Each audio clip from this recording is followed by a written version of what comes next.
today we're gonna show you how we're actually gonna try to do an electronic power steering system on a Datsun 240Z S30 chassis. So this is the motor, and this is all the wiring and all the coupling, the cross joints and everything are here. And yeah, I'm gonna show you how it's done step by step. Currently the car is running on an electronic hydraulic power steering pump, which our client seems to find it too light, especially in high speeds. So that's why we have decided to go a full electronic system on this Z. So we're gonna start by pulling out the steering column and adapting the motor onto the column. All right, so this is how we have mounted it. We have adapted it to the actual steering column using a cross joint here and going all the way up here in the front. I don't know if you guys can see it, but the steering column actually passes through here all the way to our original rack up in the front. The car right here. Now what I'm going to do is I'm going to put the car down and test it out. So it says here, turn the knob fully counterclockwise to the left, ignition on, you hear relay click on once, which I heard. Wait about 10 seconds, you should hear the relay click off, which I heard as well. You'll have no steering assistance. Start turning the knob slowly clockwise. Okay, I hear the click until you hear the relay click on again. This is the point where you start having steering assistance, but at minimum. Not bad. That's minimum assistance. Test to verify. Yes, we have verified that we have steering assistance. Okay. Then turn the adjustment knob further to the right. This will increase the assistance. Test to verify. All right. Wow, that's light. The car is not yet running, okay? Check this out. If you turn the adjustment knob fully counterclockwise to the left, you will have no steering assistance. If you turn the adjustment knob fully clockwise right, you'll have maximum steering assistance. So I'm going to turn it now maximum to the right. Woo!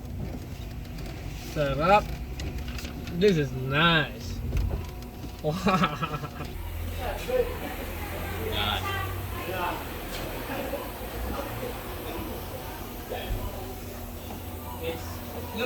Look at this.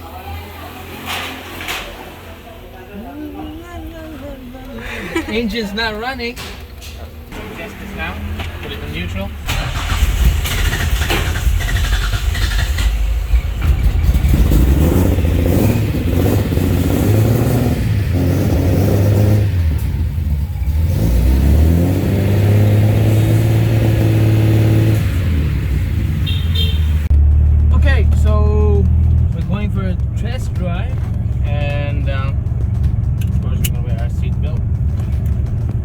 So as of now, this is the knob, so I have zero assistance, so it's kind of stiff. So I'm going to turn it. I heard a slight click, so it's pretty light now. I like my steering a little lighter.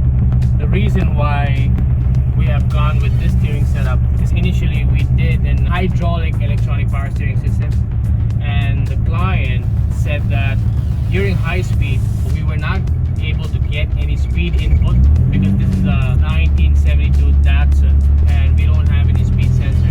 So we are using, if you can look here, we are using a GPS speedometer right here from Autometer. So again, I was saying, so we were not able to get any speed input, so our hydraulic electronic power steering system couldn't give any resistance or any load. Like normally what we want the power steering to be stiffer on higher speed and lighter on low speed. In this case, you manually adjust that. So now I'm going to put full to the right side, and it's really light, as you can see. So I take off.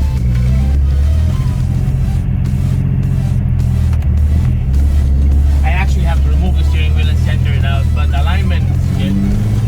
And now I'm doing about 30. As the speed increases, I want to give it a little bit more load, so I will go counterclockwise. Steering gets a little stiff. That way the car wouldn't fall to any sides or any bumps. We are in the Philippines, so the roads are not at its best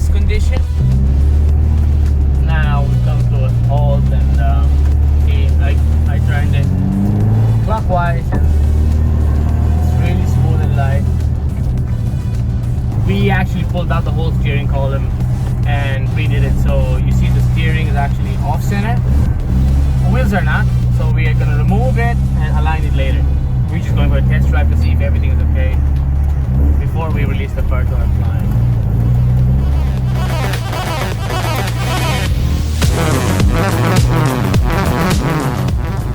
So this kind of situations where you want this kind of steering system.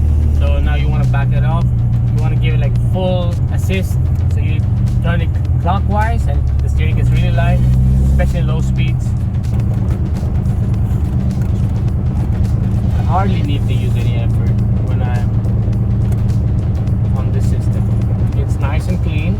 All you have is a small knob here. That's it. And all the wirings, everything, the module, we hit it underneath, straight to point. But we did have to do something though. We actually redid the brake pedal because the steering column had to be redone for the motor to be fitted onto the steering column. So we actually had the brake pedals go across it. So we did some fab works on the brake pedal, which I'll show you guys later. But overall, I think this is a great setup for anybody who wants to build classic cars or any vintage cars. And there are really no much parts available, and even if you have parts available, most of the power steering systems are belt driven, and on a long run it does not get reliable, especially when it fails and you're having a hard time finding parts.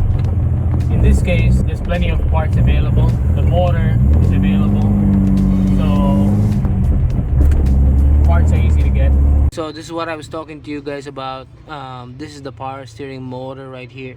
And you see how we had to go around the motor for the pedal. So that's just about it. But when you're up here, you don't really actually see anything. Okay na. I knew it. Tatapos na lang. So, Tingin na lang video.